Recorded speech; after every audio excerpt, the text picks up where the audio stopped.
Yo guys, kali ini kita bakal ngelanjutin lagi komik yang paling ditunggu-tunggu. Sampai hampir semua pada nanya, Min, kapan part 2? Min, lanjutin dong. Min, durasinya kurang. Min, kok pendek amat, Min? Min. Oke, karena saya kasihan sama kalian nih, saya up 10 episode khusus buat kalian semua. Makanya rajin komen dan like supaya saya tahu apa mau kalian, oke?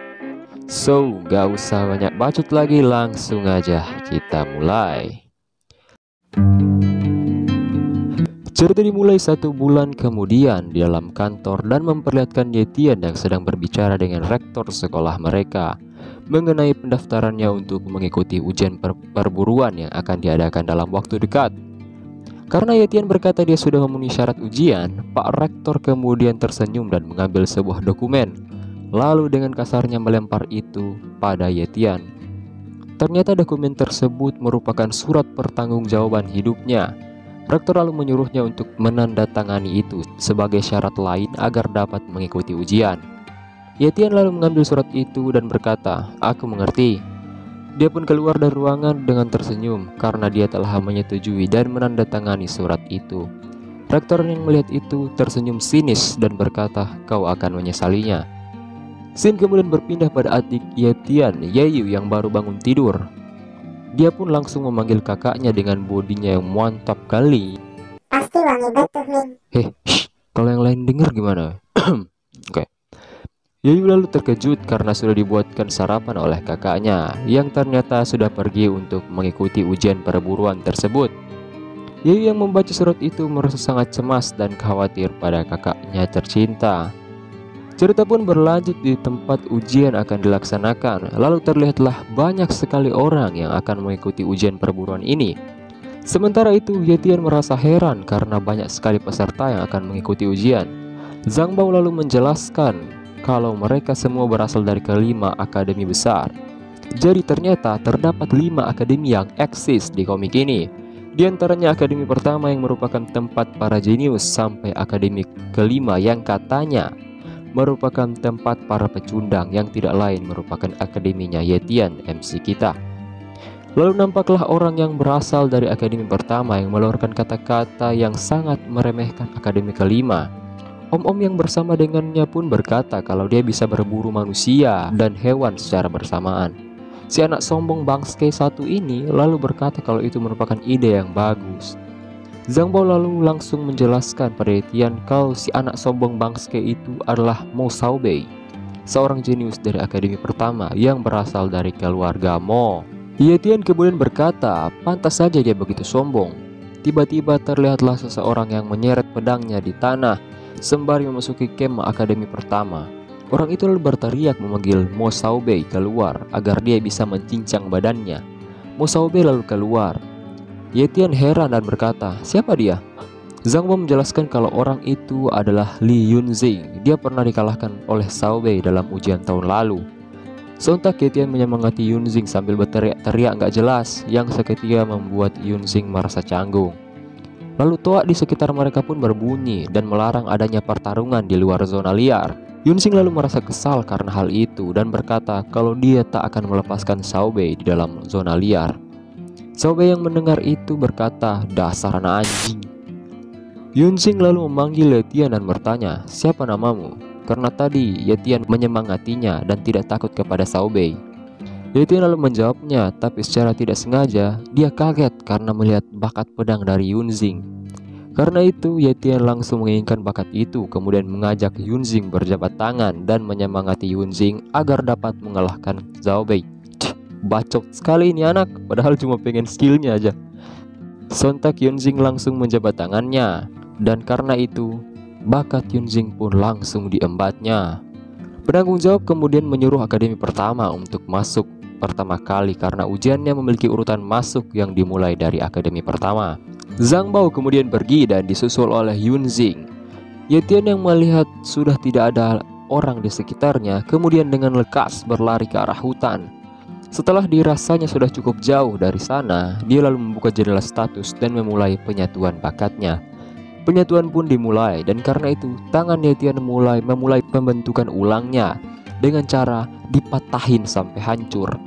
Setelah penyatuan selesai, Yetian kemudian mencoba bakat barunya. Dan dengan sekali tebasan, pohon-pohon di sekitarnya pun terpotong bersih. Sumpah ini orang kelewatan overpower. Yetian lalu pergi dari situ dan sampailah pada giliran mereka untuk memasuki zona liar. Setelah masuk ke dalam zona liar, tiba-tiba ada sesuatu yang bergerak ke arah Yetian, yang ternyata merupakan ular yang sangat besar. Tapi Yetian yang menyadari itu sontak langsung menarik pedangnya, lalu melompat ke arah ular itu dan menebas lehernya hingga putus. Setelah itu Yetian mengambil poin monster tersebut. Oh ya, by the way, ini daftar ranking dan hadiah yang akan didapatkan. Yang mau baca silahkan di pause dulu. Setelah selesai, Yetian lalu langsung pergi. Sementara itu Yetian mendengar seseorang yang meminta tolong. Karena penasaran dia pergi untuk melihat itu. Ternyata Zhang Bao lah yang meminta tolong karena dikepung oleh sekelompok serigala. Zhang Bao yang sudah ketar-ketir lalu berkata kalau dia belum mau mati karena belum nikah. Tiba-tiba satu serigala melompat ke arah Zhang Bao. Sontak dengan cepat Yetian menarik panahnya dan memanah serigala tersebut. Zhang Bao kaget karena kemunculan Yetian yang sembari berkata, "Apa aku boleh mengambil semua poinnya?" Zhang Bao yang khawatir kemudian menyuruh Yetian untuk lari. Yetian lalu tersenyum karena mendengar itu. Dan dia langsung mengaktifkan bakatnya dan berlari ke tengah-tengah para serigala, lalu mencabut pedangnya. Dan karena kekuatannya, seketika para serigala terbelah menjadi beberapa bagian. Zhang Bao yang melihat hal itu kaget karena Yetian sangatlah kuat. Yetian kemudian mengambil poin monster tersebut dan menyimpannya ke dalam tas yang dia bawa. Setelah selesai, Yetian lalu bertanya apakah Zhang Bao ingin melanjutkan ujian ini. Zhang Bao yang sudah sangat cemas berkata, dia sudah menyerah karena ujian ini terlalu berbahaya dan juga timnya semuanya terluka parah sehingga dia harus memastikan agar setiap orang harus bertahan hidup sebisa mungkin. Yetian lalu setuju dengan kata-kata Zhang Bao dan pergi. Tapi sebelum Yetian pergi, Zhang Bao memperingatkan kalau ada binatang buas atau monster peringkat semu. Jadi Yetian harus berhati-hati. Yetian lalu bertanya apa maksud dari Zhang Bao. Zhang Bao menjelaskan tingkat bahaya binatang buas dan memberitahu Yetian kalau orang-orang dari akademi pertama mengepung ular tutul atau binatang semu yang bernilai 500 poin. Oh ya, BTW, ini anunya. Iya, saya terima anunya. Maksudnya tingkatan monsternya.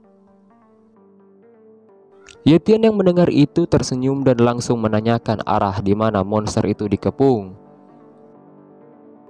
Dia kemudian dengan cepat berlari ke sana dan berniat untuk nyampah supaya dia yang dapat MVP atau juara. Setelah perjalanan yang lumayan lama, Yetian terhenti karena melihat beberapa mayat murid-murid dari akademi pertama. Tiba-tiba terdengarlah sebuah ledakan besar tidak jauh dari lokasi Yetian saat ini. Dia lalu pergi ke arah ledakan itu berasal dan melihat sang binatang semu yang sedang digengbeng oleh kelompok Mo Xiaobei. Karena terlalu lama digengbeng, monster tersebut sudah kelelahan karena kehabisan stamina.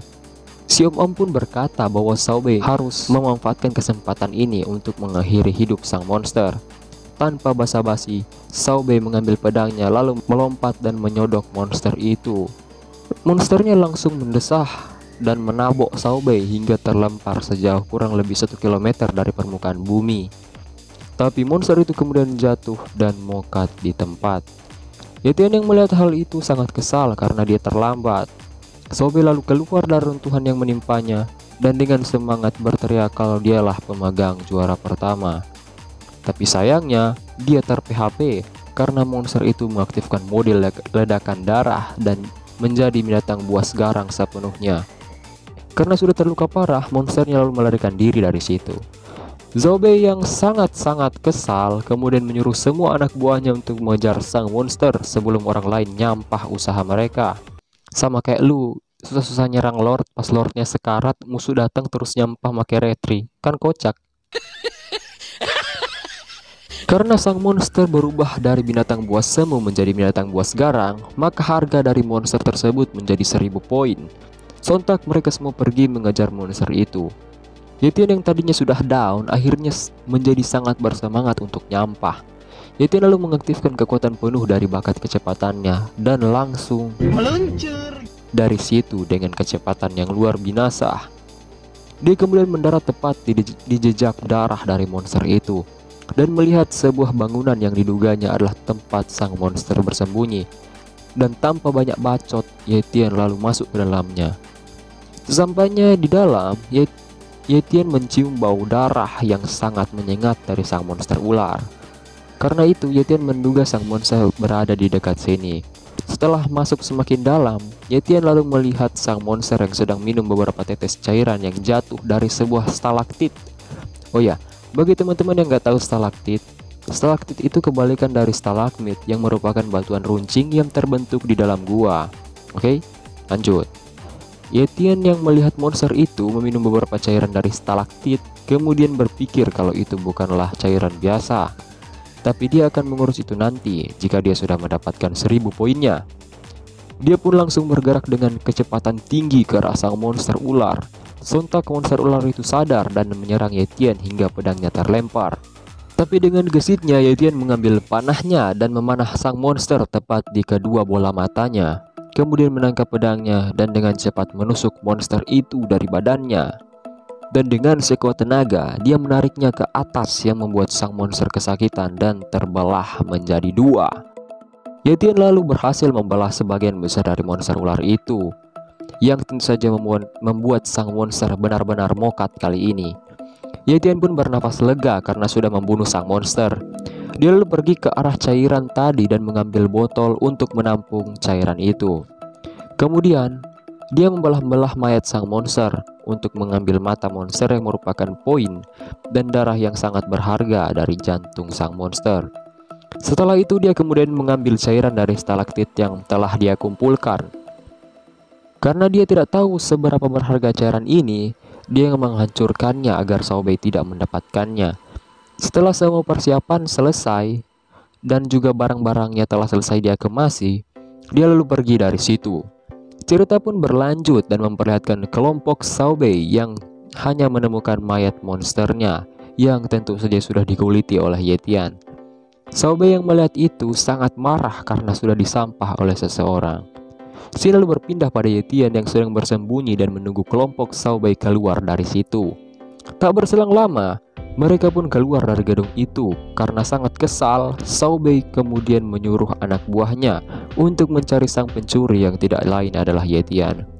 Xiaobei yakin kalau pencuri itu belum kabur terlalu jauh dari sini dan pasti sedang bersembunyi sekarang ini. Mereka pun menurutinya dan lalu pergi. Yetian yang sudah melihat dan mendengar semuanya lalu pergi dan berencana untuk bersembunyi. Tapi dia juga sadar kalau dia tidak bisa selamanya bersembunyi, karena 3 hari lagi ujian akan berakhir dan poinnya pasti akan dihitung. Karena itu dia harus memanfaatkan waktu dan berkultivasi untuk menjadi lebih kuat. Yetian lalu menemukan tempat persembunyian yang cocok, lalu mengambil sebotol darah monster dan meminumnya. Dia lalu langsung berkultivasi. Dia pun sadar kalau kecepatan kultivasinya bertambah 4 kali lipat lebih cepat. Dan karena masih ada 3 hari lagi, dia akan memanfaatkan semua yang dia dapatkan tadi. Cerita lalu berlanjut 3 hari kemudian. Para guru kemudian menghitung poin dari masing-masing peserta. Lalu terlihatlah Yunxing yang membawa tasnya lalu menghitung poinnya. Yunxing mendapatkan 295 poin. Lalu dari kejauhan muncullah anak sombong teh ayam yang meremehkan poin dari Li Yunxing. Dia lalu mendekat dan menghitung poinnya. Ternyata Xiaobei mendapatkan 427 poin. Orang-orang yang mendengar itu kaget. Sontak Yunxing sadar dan menuduh kalau Xiaobei telah mencuri poin orang lain. Xiaobei lalu mengakuinya dan berkata kalau itu juga merupakan hasil usahanya. Karena itu Yunxing semakin kesal pada Xiaobei. Orang-orang di sekelilingnya pun berkata bahwa Xiaobei lah yang sudah pasti memenangkan posisi pertama. Xiaobei lalu berkata bahwa orang yang akan berada di posisi pertama haruslah mempunyai 1000 poin.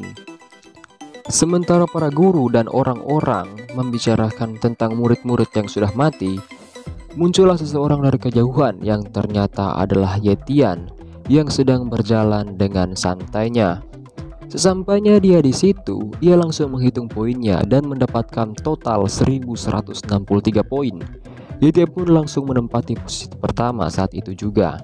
Semua orang yang melihat itu kaget bercampur kagum pada Yetian. Dan sudah pasti Xiaobei langsung mengetahui kalau Yetian lah yang mencuri poin miliknya. Dan lalu langsung menyuruh anak buahnya agar menyelidiki latar belakang dari Yetian. Cerita pun berlanjut dan memperlihatkan Yetian dan yang lainnya yang sedang berfoto sambil memegang hadiah mereka. Zhao Bei lalu berkata pada Yetian kalau Yetian memiliki nyali karena mencuri poin miliknya. Sontak Yetian mengembalikan kata-katanya pada Zhao Bei. Yunjin pun ikut campur lalu berkata kalau Yetian mendapatkannya dengan kemampuannya sendiri dan apa masalahnya dengan itu. Zhao Bei yang sudah kesal lalu berkata, menurutmu siapa yang lebih kuat, aku atau dia? Yetian lalu mendekat ke arah Zhao Bei dan berkata, bagaimana kalau kita mencari tahunya sekarang dengan bertarung? Yetian pun bergumam bahwa dia tahu ia tidak bisa lari dari Zhao Bei, jadi tidak ada jalan lain selain menjadi kuat agar Zhao Bei tidak bisa menentangnya. Cerita pun berlanjut pada Yetian yang sudah sampai di rumahnya. Tiba-tiba istrinya adiknya langsung memeluknya saat itu juga. Dia pun bertanya kenapa kakaknya lama sekali.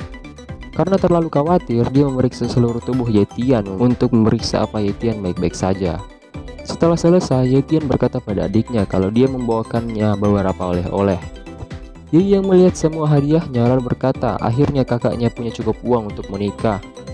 Yetian pun membantahnya dan berkata kalau uang itu untuk Yeyu dan biaya sehari-hari mereka. Yeyu lalu bertanya tentang cairan yang dikumpulkan oleh Yetian. Karena Yetian juga tidak mengetahui itu, dia membeli sebuah buku ensiklopedia harta karun. Setelah beberapa lama mencari, dia kemudian menemukan bahwa ternyata itu merupakan ramuan terakor yang berfungsi meningkatkan bakat seseorang jika dikonsumsi. Adiknya yang mendengar itu lalu berkata bahwa kakaknya saja yang meminum ramuannya karena itu dapat meningkatkan bakat kultivasi. Yetian lalu berkata kalau dia tidak membutuhkannya lagi, sebaliknya dia akan membuat adiknya lebih kuat dengan meminum itu. Sontak Yeyu kaget saat mendengar itu. Yeyu lalu berkata kalau itu akan sia-sia karena aku belum membangkitkan bakatku. Yetian pun berpikir kalau bakat kultivasi adiknya pasti akan naik tingkat jika minum ramuan ini. Tiba-tiba, Yeyu terpikir sebuah ide, yaitu menjual ramuan ini saja. Sontak, Yetian langsung berkata, kalau ingin menjual ramuan ini, kita harus punya bukti di mana kita menemukannya. Dan karena sumbernya sudah aku hancurkan, mereka tak akan percaya. Bahkan jika berhasil menjualnya, itu hanya akan membawa bahaya bagi kita. Dan akan lebih baik jika kamu yang meminumnya saja. Yetian lalu memaksa adiknya untuk meminum obat perangsang bakat. Anda jangan berpikiran kotor dulu. Obat perangsang bakat saya bilang ya. Yetian lalu bertanya bagaimana rasanya. Yeyu pun berkata kalau rasanya hangat, enak, bikin nagih dan nikmat sekali. Saknel bang. Orang memang dia bilang gitu kok. Biar coba cek aja di situsnya Jo. Setelah itu Yetian langsung melihat dan sadar kalau bakat Yeyu belum meningkat. Sementara itu, Yeyu berkata pada kakaknya kalau dia ingin tidur dulu karena dia sudah ngantuk. Yetian lalu menyuruhnya untuk beristirahat saja, sambil bergumam, mungkin saja efeknya belum aktif. Cerita pun berlanjut 1 jam kemudian. Yetian yang sedang berkultivasi kaget karena adanya gelombang bakat yang kuat berasal dari adiknya. Beuh, gila nggak tuh? Maksudnya auranya cowok, keren banget ya. Bakat Yeyu pun naik menjadi tingkat menengah. Sontak Yetian kaget karena adiknya melompati 2 tingkatan langsung. Dan dengan bakat pembekuan yang langka, dia yakin kalau adiknya akan menjadi seniman bela diri terbaik nanti. Setelah itu dia mengambil darah monster dan meminumnya. Kemudian lanjut berkultivasi di kamarnya. Karena yang dia minum adalah darah monster peringkat menengah, kecepatan kultivasinya meningkat 8 kali lipat lebih cepat. Dia juga menyesalinya. Jika saja dia memiliki cukup darah monster, dia pasti sudah menembus tahap seni bela diri. Cerita kemudian berlanjut 10 hari kemudian di bagian hutan akademi kelima. Dan terlihatlah Yetian yang sedang berkultivasi di atas sebuah batu. Tiba-tiba datanglah Zhang Bao untuk memberitakan sesuatu yang nampaknya berkaitan dengan Zhao Bei. Yetian pun bertanya, apa mau Zhao Bei sudah datang? Zhang Bao lalu berkata, bukan. Ternyata Zhao Bei sudah mengurung dirinya dan mencoba untuk menembus tahap seniman bela diri dan lalu akan datang untuk melawan Yetian. Sontak Yetian yang mendengar itu kembali duduk dengan santainya dan lanjut berkultivasi. Zhang Bao lalu berkata, jika dia menjadi seniman bela diri nanti, ia akan datang dan menghancurkanmu. Yetian sadar betul dengan itu dan berkata kalau mereka berdua sama-sama berkultivasi, jadi dia tidaklah takut pada Xiao Bei. Zhang Bo lalu langsung lesu karena sudah pasti Xiao Bei akan mencapai seniman bela diri dengan lebih cepat karena dia berasal dari keluarga kaya, sedangkan Yetian tidak begitu. Yetian lalu bergumam bahwa dengan gabungan bakat pedang dan kecepatannya, dia yakin kalau ia sekarang bisa melawan tingkat seniman bela diri.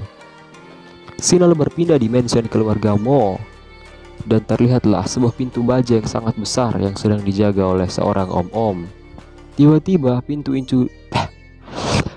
itu dihancurkan oleh seseorang yang tak lain adalah Xiao Bei yang sudah menembus tingkat seniman bela diri. Cih, udah nembus dia, cuk. Cerita pun berlanjut pada Xiao Bei yang sudah dipakaikan baju oleh pelayannya. Tak berselang lama, datanglah ayahnya yang kemudian langsung mengucapkan selamat pada Xiao Bei karena sudah menembus tahap seniman bela diri. Oh ya, hampir lupa. Ini profil dari bapaknya Xiao Bei. Silahkan di pause kalau mau baca. Ayahnya sangatlah bangga pada Xiao Bei dan berkata kalau leluhur agung keluarga mereka yang secara khusus akan memberikan hadiah pada Xiao Bei nanti. Xiao Bei lalu langsung berterima kasih akan hal itu. Setelah itu, ayahnya pun pergi untuk menyiapkan hadiah bagi Xiao Bei. Setelah itu, Xiao Bei bertanya pada anak buahnya, apa mereka sudah mendapatkan info dari Yetian? Om-om itu pun memberitahu kalau itu sudah selesai. Dia pun memberitahu pada Xiao Bei kalau Yetian hanyalah seorang yatim sampah yang tidak memiliki pendukung apapun. Karena itu, Xiao Bei pun merasa malas untuk mengurus Yetian dan menyuruh untuk meminta seseorang untuk membunuh Yetian. Om-om yang mendengar itu berkata kalau kita tidak bisa membunuh seseorang dengan sembarangan karena di sini bukanlah zona liar. Xiao Bei berkata bahwa dia tidak meminta seseorang dari keluarga Mo untuk membunuhnya, melainkan organisasi bayanganlah yang akan membunuhnya. Scene lalu berpindah di hutan akademi kelima dan memperlihatkan Yetian yang sedang berlatih menggunakan bakat kecepatan dan bakat pedangnya secara bersamaan. Karena hujan akan segera turun, Yetian pun memutuskan untuk segera pulang. Yetian lalu berjalan pulang melewati sebuah gang kecil yang sunyi. Dia tiba-tiba melihat sesuatu yang aneh muncul di atas tiang listrik. Ternyata itu adalah status window seseorang pemakai bakat bayangan yang pastinya merupakan assassin suruhan Xiao Bei. Assassin itu kemudian langsung menyerang Yetian. Tapi karena Yetian sudah tahu, dia menangkis serangannya lalu mengambil ancang-ancang untuk bertarung melawan assassin tersebut.